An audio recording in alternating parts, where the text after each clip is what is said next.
edition of the show. We look at the big stories for the week, and then we look at the various angles of those big stories captured by our brothers and sisters who are writing these stories. When we come back, I'll take you through the stories that made headlines. To stay with us.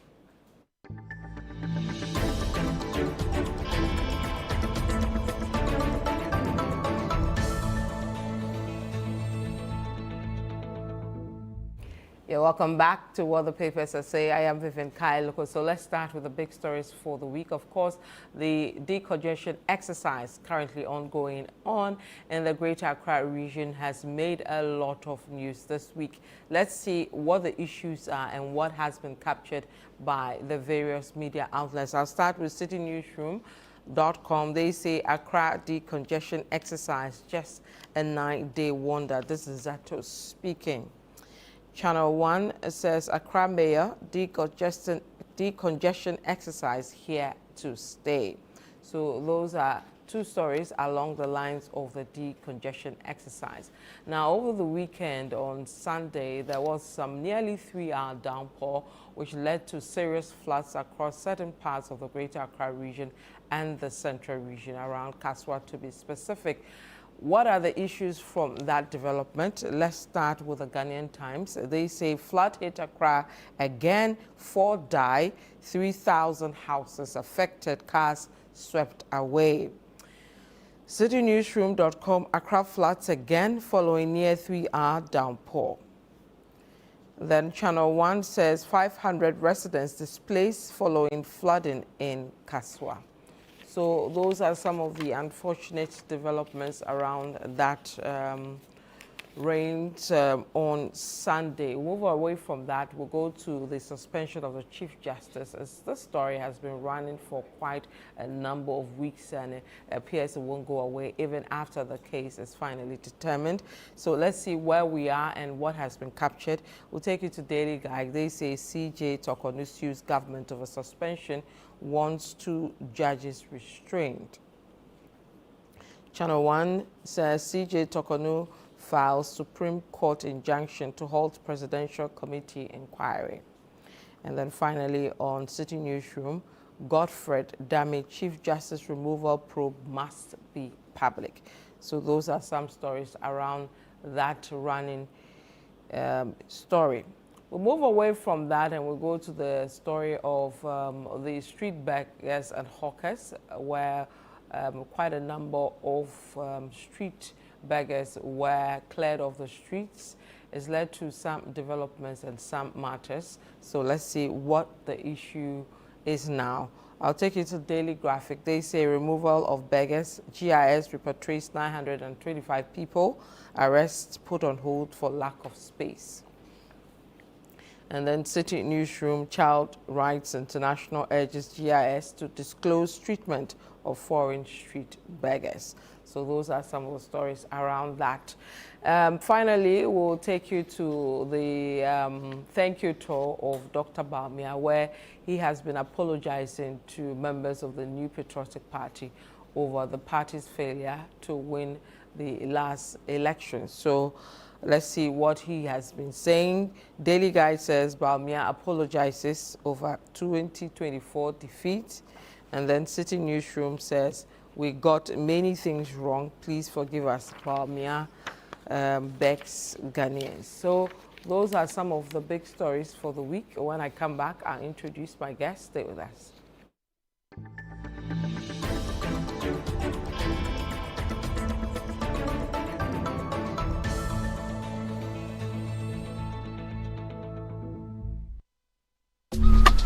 Life is a celebration of moments. Big and small. The sun is scorching, I'm feeling the heat. With Piva Drink, every moment becomes a refreshing celebration. From the beach to your home, in every corner of your world, Piva Drink adds a burst of refreshment. Give me Piva cocktail and tangerine.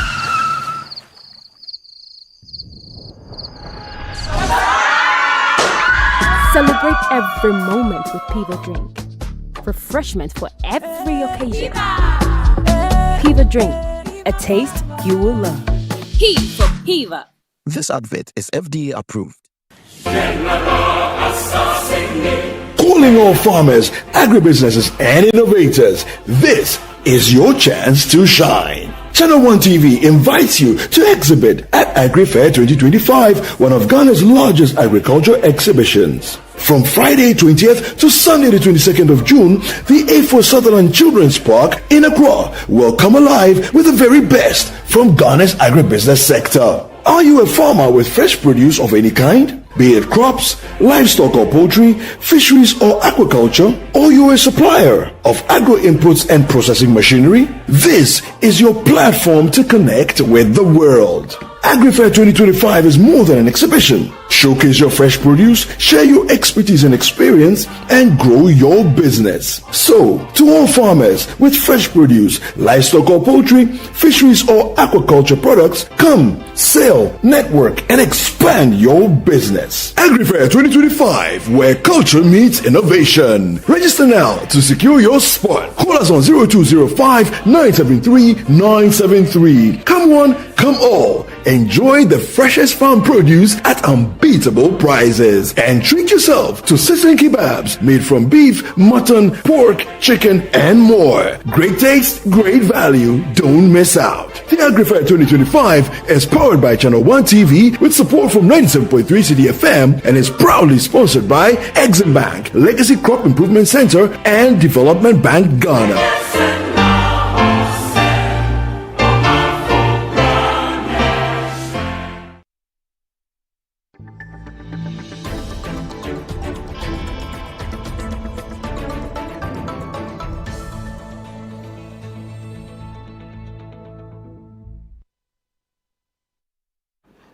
Welcome back to What the Papers Are Saying. Let me introduce my guest for today's edition. Samuel Tamens is here with us at Channel 1 TV, as well as City 97.3 FM. Welcome. Thank you. Then we also have Salam Adono also here with us at Channel 1 TV, as well as City 97.3 FM. Salam, welcome. Thank you, Vivian. Okay, so gentlemen, we'll start with the decongestion exercise being carried out by the mayor of Accra. I'll take a short clip from that exercise and then I'll come to you guys. Because things are in a rush, so we have to take a rush.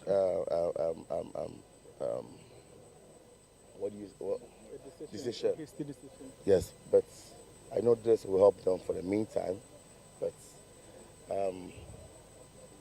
within a month or two, I'll try and get some place for them. What are your plans for the traders who that to occupy the place? I didn't ask them to come there. Okay. Number two, they know better that where they are is not the right place to sell. So if I entertain them by saying I want to look for a place for them, I already have enough problems already. So they should come to the markets. There's so much space in the markets. So come on, they can't be there. So that's the mayor of Accra, Michael Pakpo Alote, speaking to Fauzu Masawodu and other media personnel. Let me start with you, Samens. It's always been a difficult task to clear hawkers as well as beggars off our streets. It's been running for years. I think the new introduction here we are seeing is a red line, and then his plans to get them to hawk at certain times at a point. But what would be your initial thoughts on his approach to clearing the streets of Accra? I think it's just okay. Yeah. We just pray that he will get that necessary collaboration and, if like, backing from leadership, you know, so that this thing can travel far. I think so far, so good. I don't have any problem with that. Okay, we'll come to the backing and all that and other things he can do for this to be sustainable. Salam. Yes, I think it's a good thing. I think it's a good thing to do at this time, and a lot of these guys, when they are working, they are thinking about election. The backing and all of that is important, or becomes critical because of elections and the way we run our country. So at this time, there's nothing much at stake. So if you're able to push it down very hard this time and you get the people off, by the time the stakes become high, I'm sure the people would have settled into other things and would have forgotten. And somebody made a comment to me that recently that the people on the street, when we are sacking them off the street, they complain and they say they'll punish you politically. But we forget that there are more people who are inconvenienced by their being on the street who will be happy, you know. So I think it's a good thing. It should just keep on doing it. It shouldn't relent. And I think he needs the necessary support to be able to continue doing it. People don't call him from places and tell him he's making the government unpopular and all of that. So I think it's a good thing. It should continue. We saw Alfred Van der Poel do other things, you know, directing traffic, trying very hard to move people off the street, etc. But it got to a point, you know, he had to relax a bit for whatever reason. Even on the bigger scale, we saw the regional minister in the person of Henry Korte moving heaven and earth to ensure that things worked. He did well. We applauded him, but it got to a time, you know, people began calling him and saying all sorts of things. So eventually he had to back down. And so, of course, what's the name? Titus Glover tried, but he didn't have a lot of time.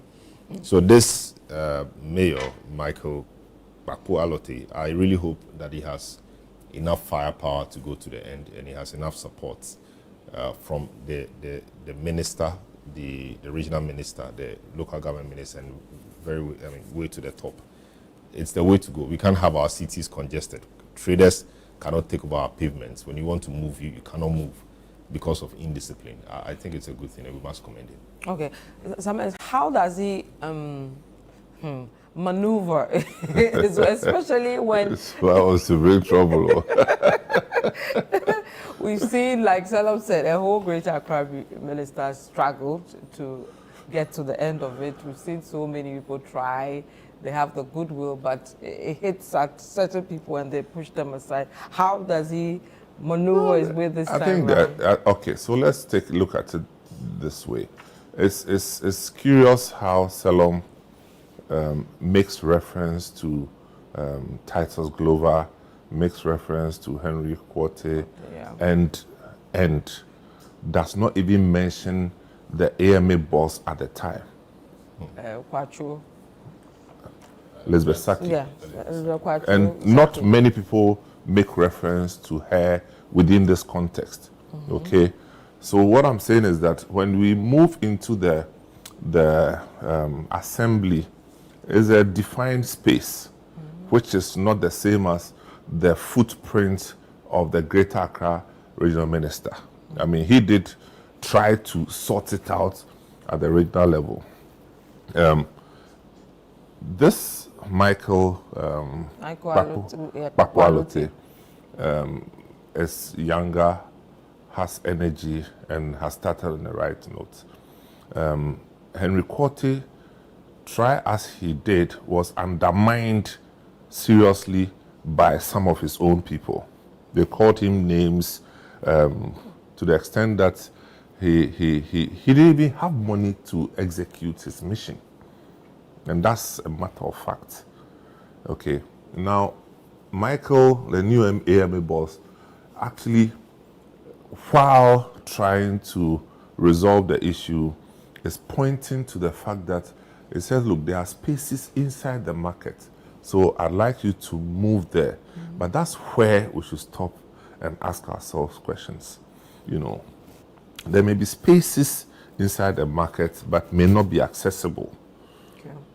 And so, beyond moving them off the pavement, we have a lot of work within the market to create space for them and make it accessible. See, the reason they come out there is because they want to be accessed by people. Everybody moving around. Yes, that's why they come out there, because they believe that they are disadvantaged when they are inside. So beyond moving them off the pavements, we need to now start making the spaces inside the market convenient, providing the appropriate shelter for them. You know, these persons that sit on the pavement they probably don't have what it takes to even rent stalls. And so it's not every type of trading that will require the stalls, but at least having shelter and a place of convenience is a basic thing that I believe that. So yes, it's okay to move them from the pavement, but beyond that, we need to create space for them. But the question then comes, what is the optimal point? How many people can you create space for? And the answer is simple. No one single market the world over has accommodated everybody. So you do what you can. Even the pavements have not accommodated everybody. So do what we can measure in order for us to manage. So yes, clear them off the pavement, but he should also know that it cannot be a 9-day wonder.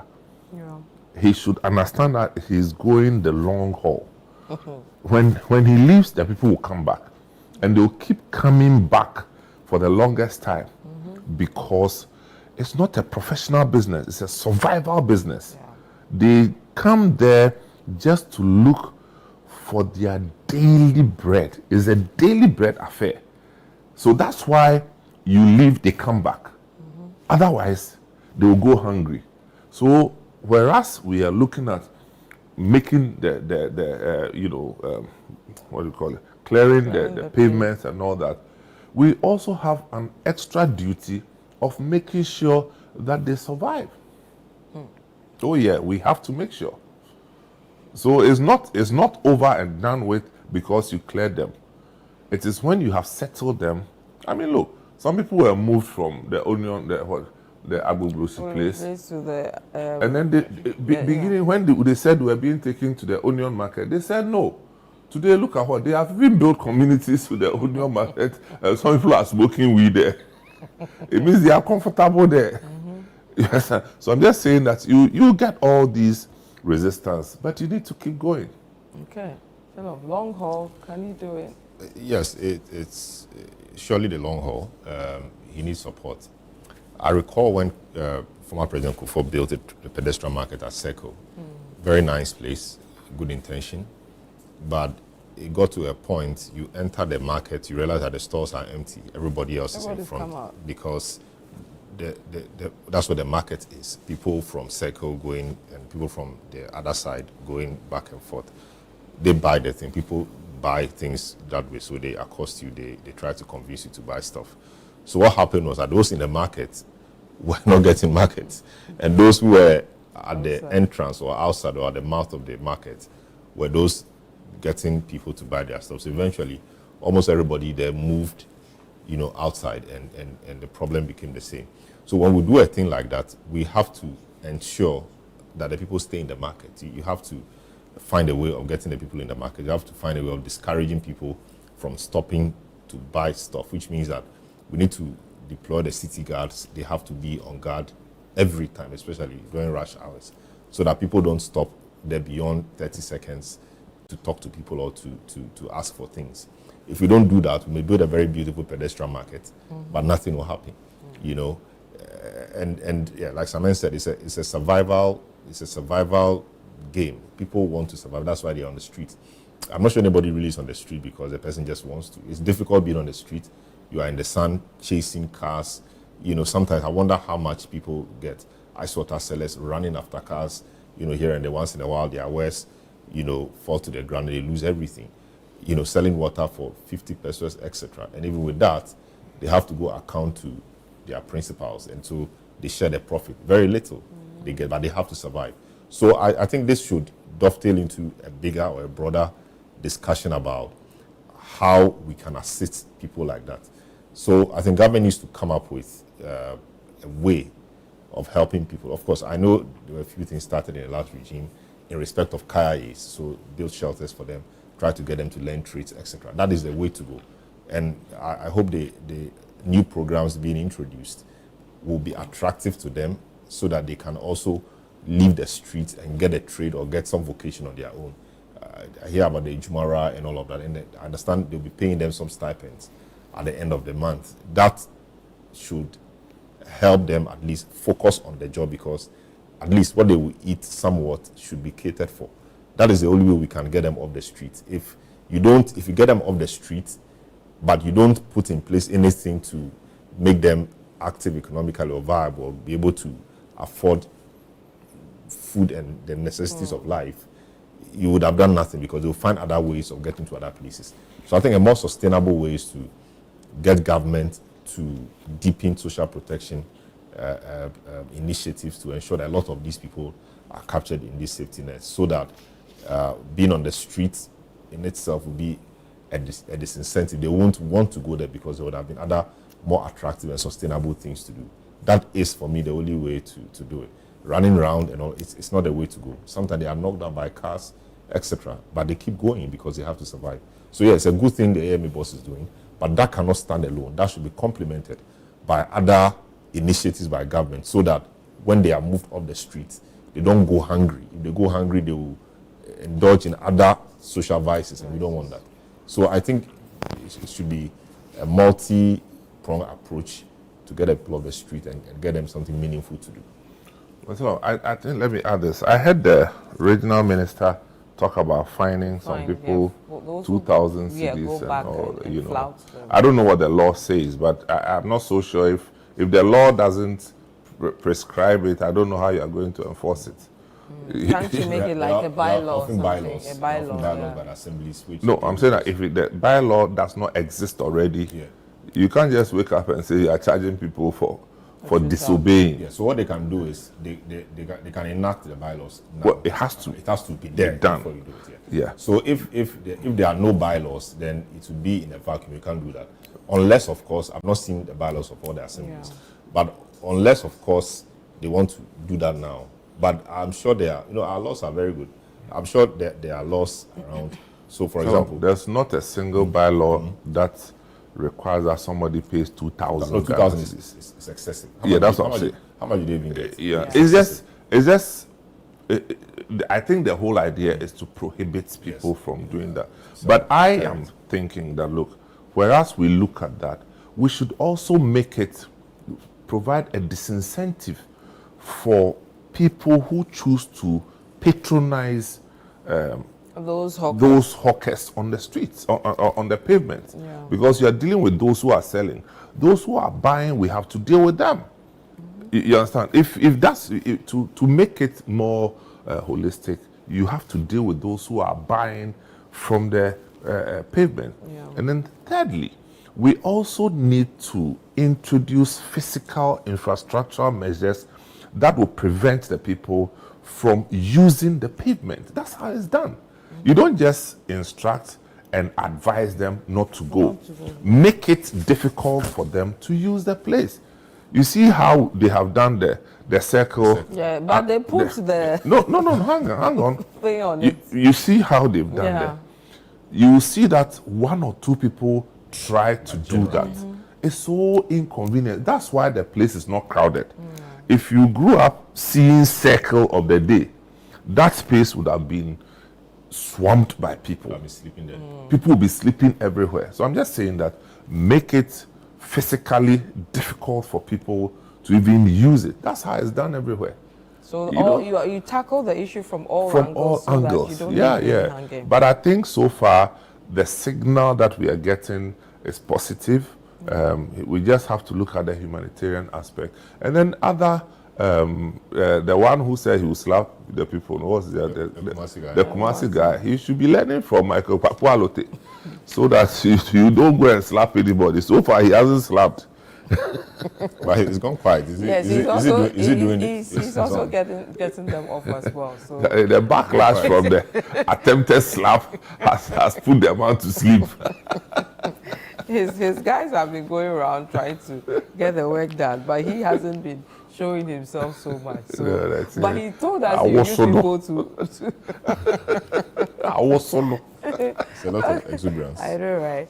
We'll still stay with Accra, though. On Sunday, there was some rains, about 3 hours, which led to serious flooding. I'm taking this report from my colleague, Fauzu Masawodo. He went to the lakeside area where 3 people were killed due to the floods, and he filed this report.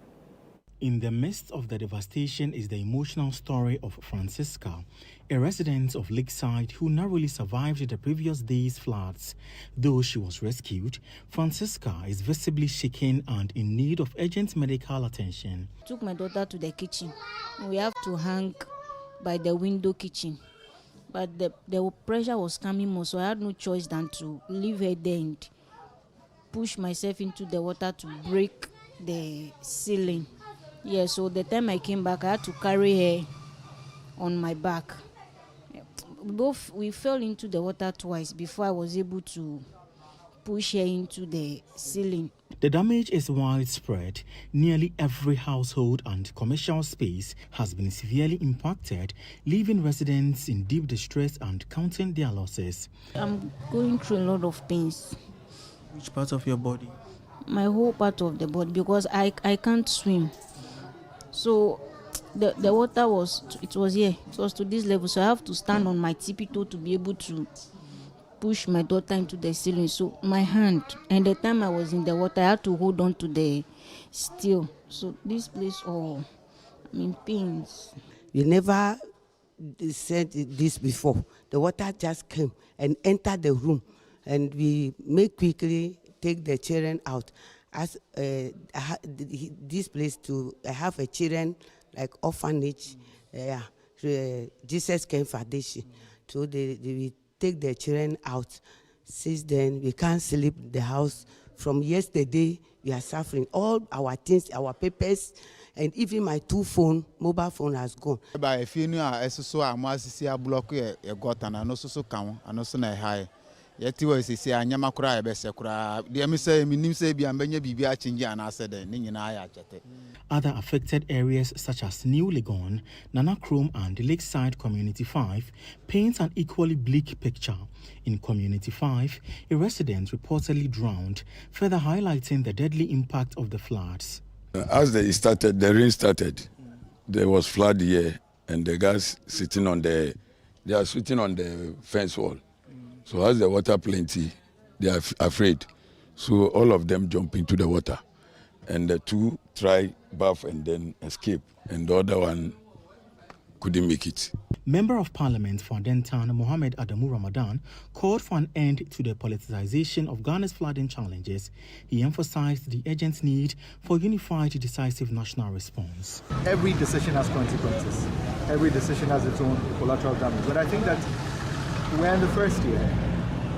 If we are to take hard and difficult decisions and we take it now, if next year the rains come around and we don't experience the flooding, I think that people would begin to appreciate what we've done. But if we wait till election year, then yes, it would hurt you ultimately. For residents who have severely been impacted by the floods, all they can do is to sit at the sides of their lost toils.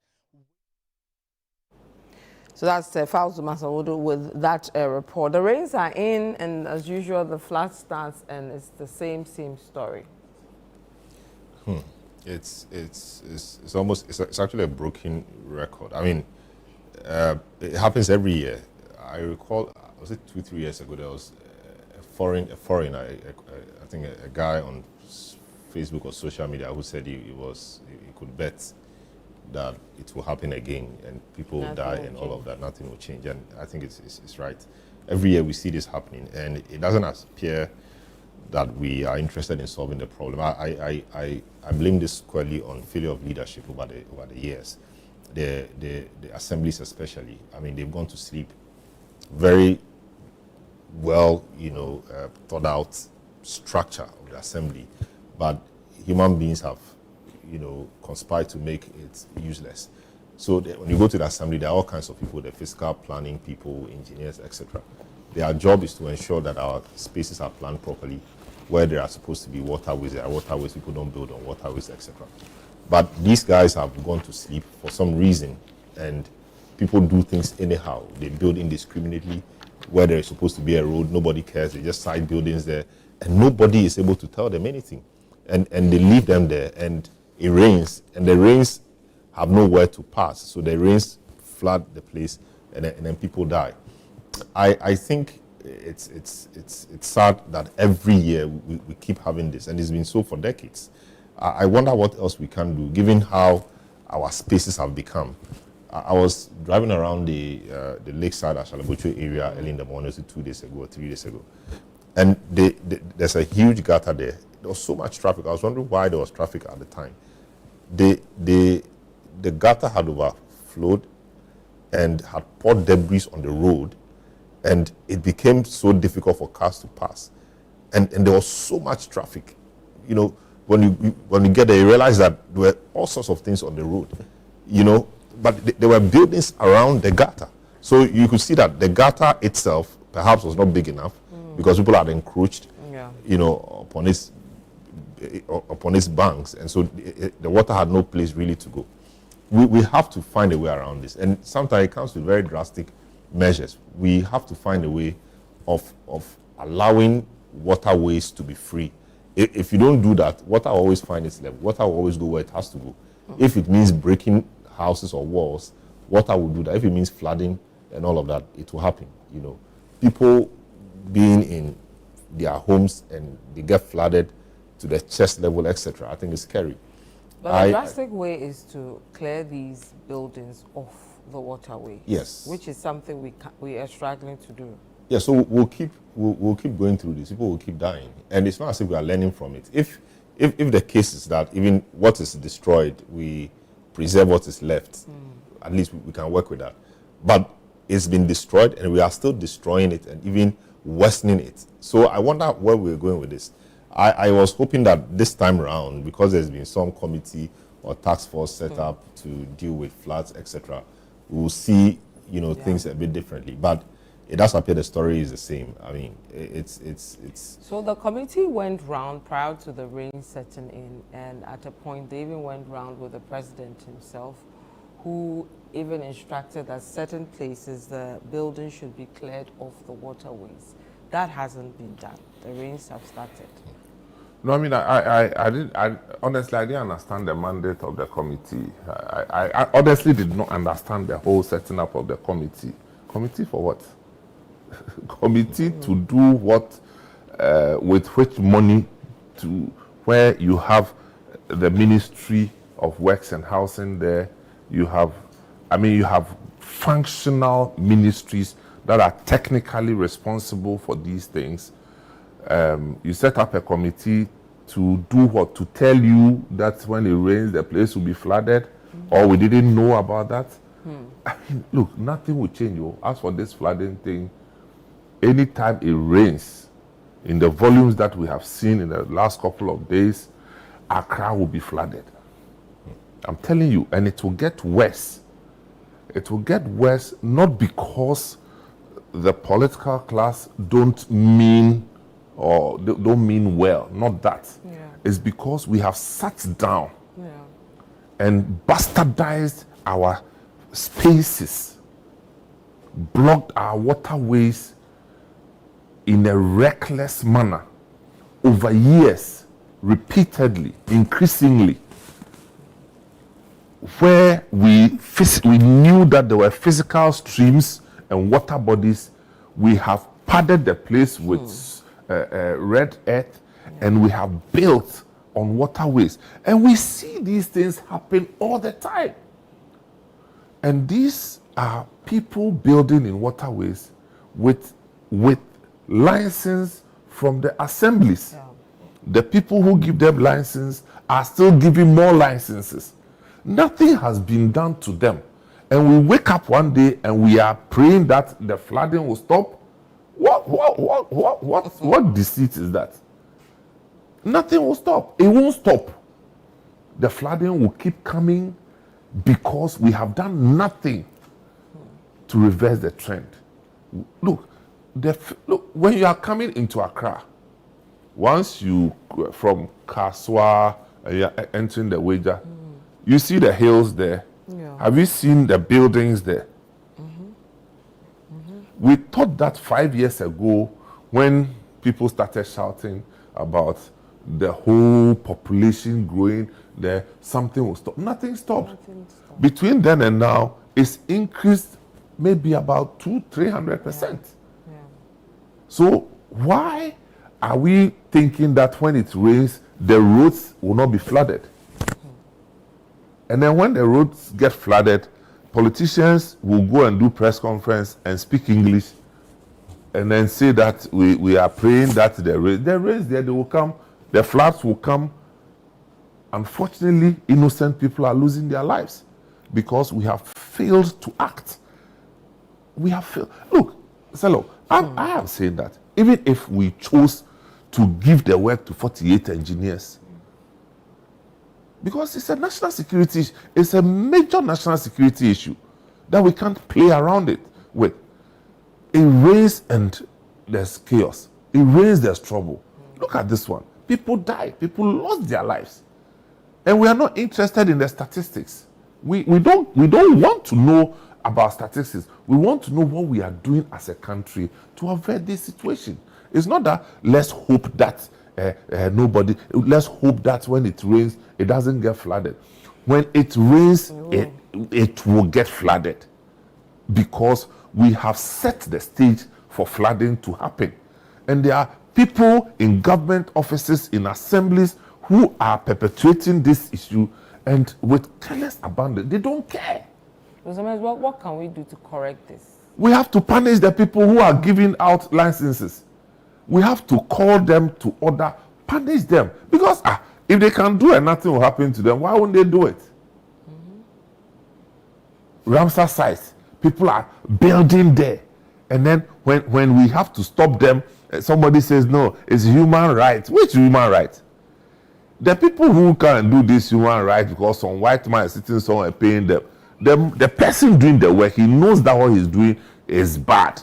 And then they do it and hide under human rights.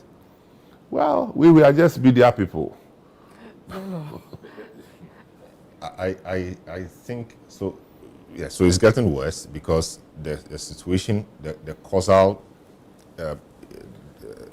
ingredients keep worsening, and so someone's mentioned the Wager area and all of that. There should be a place people shouldn't build, and we know. But who enforces that? Nobody enforces that. Everybody, we all see it happening, and nobody is able to enforce it. Nobody cares. And so, close to the dam, you are not supposed to build around that place.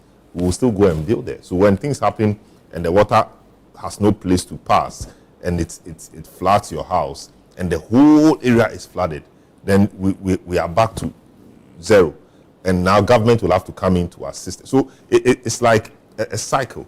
We will not do what is right. Government will not enforce the rules or the laws, and the bad thing happens, we come back to government. It keeps happening every time.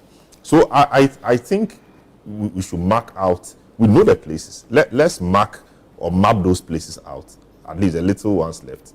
Let's protect those ones seriously and find a way of pulling down, structures in very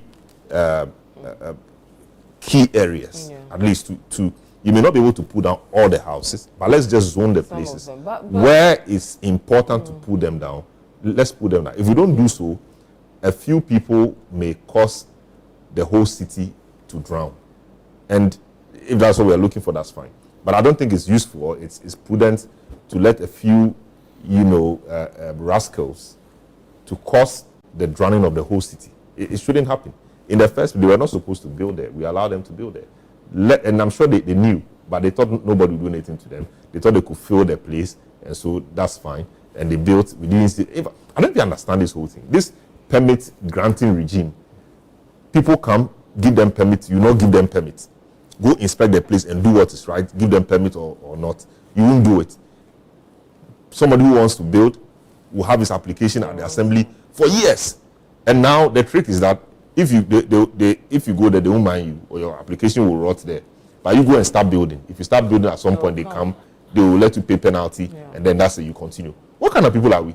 So if we don't do that, there's a reason why you apply for permit and you are given permit or you are denied, because the assembly or the planning officers will have to go to where you want to build, look at what the zoning for the area is compared to the scheme, see if where you want to build is a road, it's a waterway, all of that. They have that too. But they just cannot do it. If you want to build 2-3 years, permit is at the assembly. I wonder what, nobody's telling you anything. But just start building right now. They will come. Use red paint to come and write on the thing. Stop work. Go see assembly. So and so and so. And from that place, you can get your permit. And I just don't understand. I think that we should start actually prosecuting the physical planning officers. Yes, yes, we should start prosecuting. I mean, look, you see the Spintex Road, the whole stretch of Spintex Road. When we were young, we had so many rivers and streams there. They are gone. So many rivers, right from the Sakumono side through Bachona, Okwegono, all the way towards the Action Chapel area. There were streams, small streams, and now we have covered up the streams. The lucky ones have been turned into gutters. So when it rains for 30 minutes and the place gets flooded, we feign surprise. Why are we surprised? We shouldn't be surprised. I've seen it. I've mentioned this here before in Kumasi, from Dakojom all the way to the Santasi roundabout. There used to be streams there. People have covered the streams and have built on the riverbed. And some character at the assembly gave them the license. And they've created businesses out of this rubbish that they've been doing. They've created businesses. So if you want to do it, they can tell you which person in the assembly, that's how they've made money. And now the chickens have come home to roost. The thing is now begging us, taking people's lives because of some of these reckless decisions. So I'm saying that if we can't stop that one, then we should forget about it. You form the committee to go around, they go around, nothing will happen. Because they can't bite. Yeah. If they want to bite, they should bite from the assembly. Start by jailing those who have been giving out permits for people to build on waterways. If we start, nobody will continue giving permits. Okay. Oh. I have to take a quick break. When we come back, we'll look at the Chief Justice removal probe. She wants the hearings to be made public. We'll look at that. Stay with us.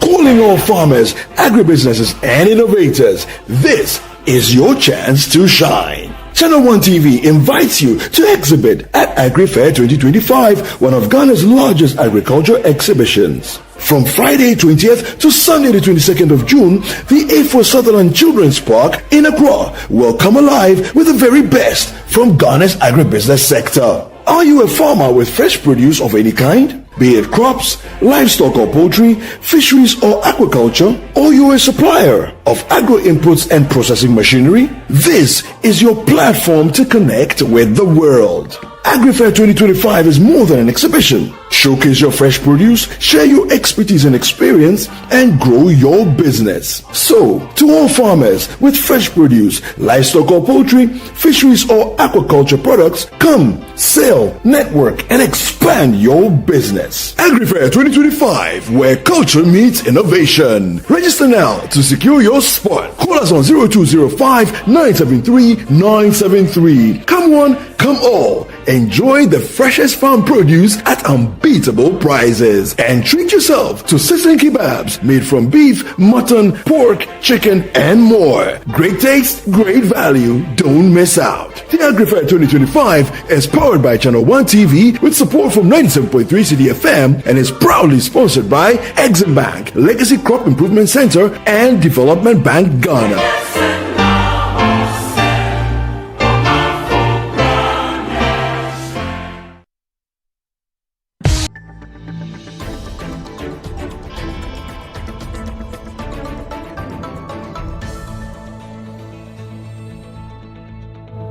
Welcome back to What the Papers Are Saying. I am Vivian Lokko. In the studio, I have Samuel Tamens as well as Selim Adono. We're looking at the big stories for the day. We'll move to the removal of the Chief Justice. Her lawyer, who is the former Attorney General, Godfrey Dame, has been speaking, making some points around some things that should be done, including the public hearing of the probe. Let me start with you, Selom, on that matter. I don't know whether I should bring, okay, I think our time is almost done. So I wanted to play a short clip, but I'm not sure I can do that. Well, it's interesting. Of course, this will travel the full haul. I mean, it's removing a CJ, or it's not a joke. She's a Chief Justice, or, you know, suspended Chief Justice. She will use every means possible, every legitimate means available to her to fight her case. She has nothing to lose at this moment. She has to fight it. If it goes well for her, I mean, she stays or she wins. If it doesn't, then so be it. So I think that's what she's doing. I think now her view is that it will serve her better if the proceedings are held in public, even though the Constitution clearly says that in 1468 that all proceedings under this article shall be held in camera. You know, she's trying to say that given the public discussion on it and how her person has been vilified, people have heard the other side. People have had the opportunity or have the freedom to run commentaries on the petition as seen by the public, etc. She wants the public to see the fullness of the proceedings, so the public will also hear what she has to say and all of that. So that is the matter they are putting before the court. I don't know how the court will see this. I don't know how the court will rule. But interestingly, you think it should be publicly, you know? Well, it would be nice to be public, but the Constitution, I'm sure, I mean, clearly says it should be in camera. There's a reason why it should be in camera. You know, there are so many things that happen in court, okay, and sometimes if some of those things are made public, how do I say it? I mean, general court is public, but like the Supreme Court election petition has to be made public to all of that. It is good. It serves a certain purpose. But the very sensitive nature of this, there are questions that may come up. She may give some answers. The answers may make sense legally, but the answers may not be what the public expects or may not make sense to the ordinary person. And people may take it the other way. I struggle to want it to be made public. Even if it's public, I would love to watch it. I would love to learn what it is, etc.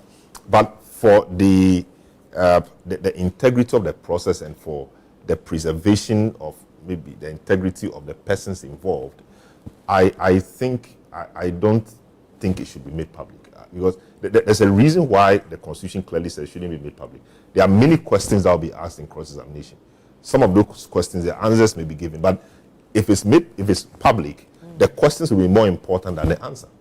The question will be more important than the answer, because the answer you may give may answer the question legally, but to the public, it may not make sense. But to the legal people watching, or the legal people involved in the process, it makes a lot of sense.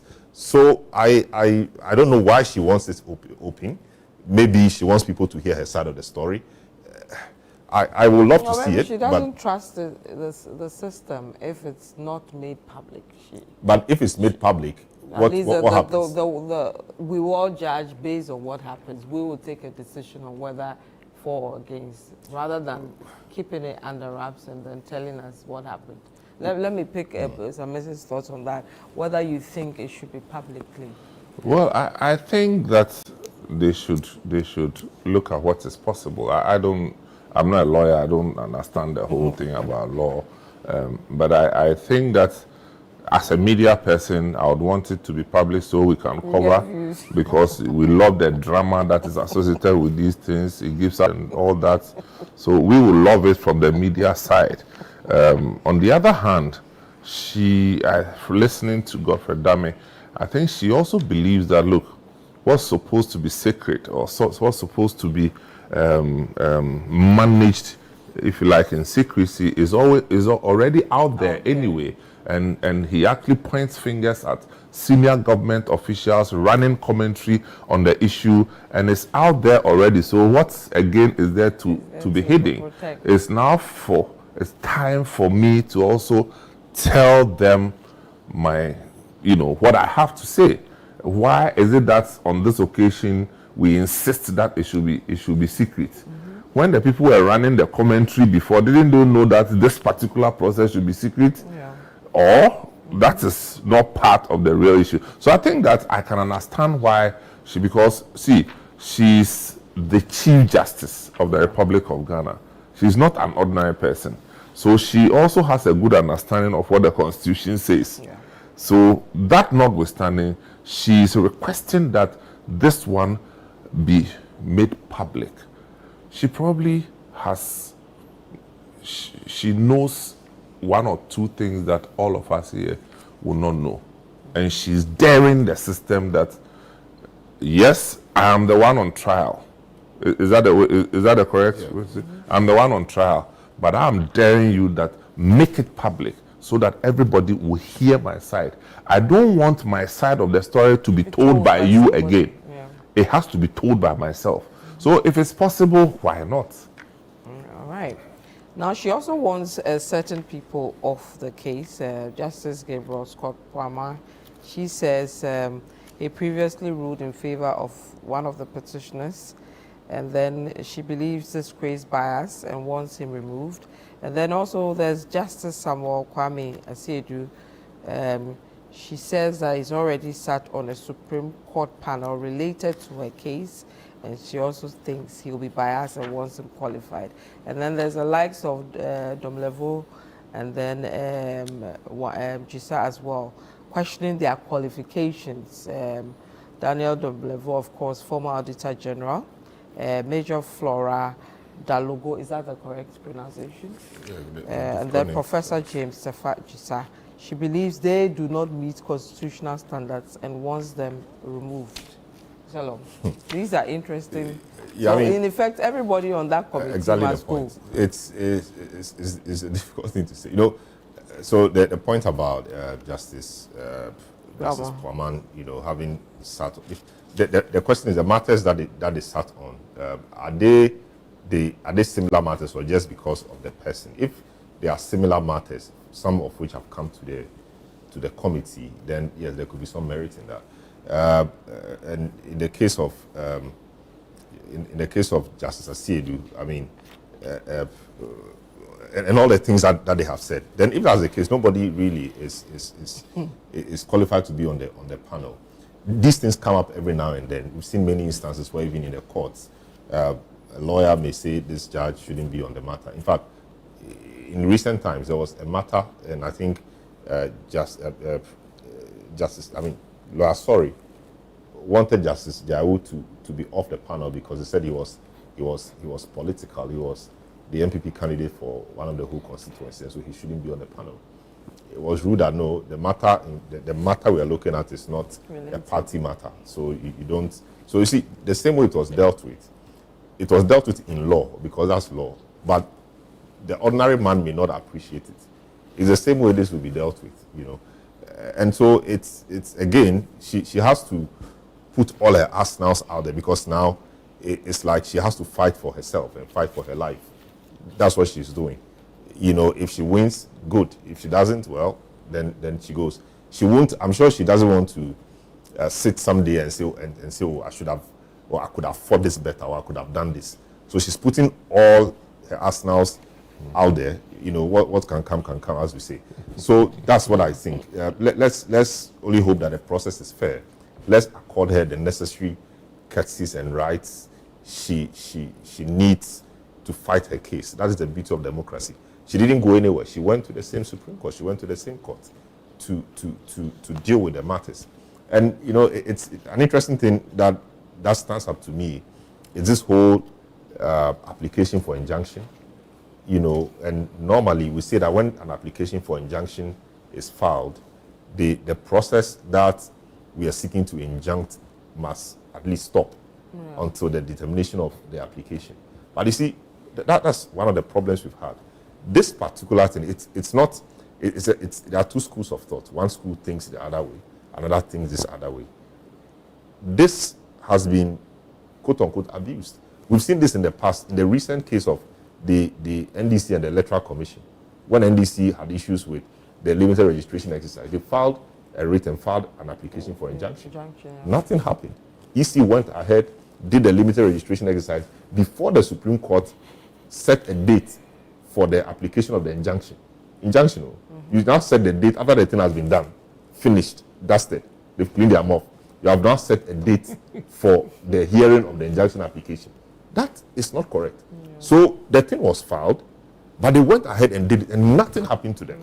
So can we say that if the committee also continues to do its work now, even though an application for injunction has been filed, they would have done wrong? We can't say that, because we have abused it in the past. Again, there are two schools of thought. So people do what suits them. As lawyers, today you're on this side, so you argue this way. Tomorrow you're on this other side, so you argue that way. But we need to come together as a people and decide that for this matter, we need to wait and see to the determination of it before we proceed. But we've not done that, and we've abused it. So today, who will respect that? So it's a difficulty. But I like the fact that Papa always says that if you are in government today, exactly. So it's the same thing. Now it's interesting seeing Godfrey Dami on the other side.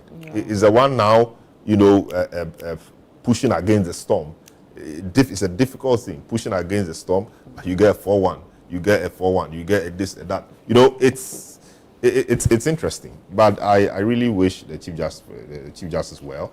I hope she gets justice, whatever justice means.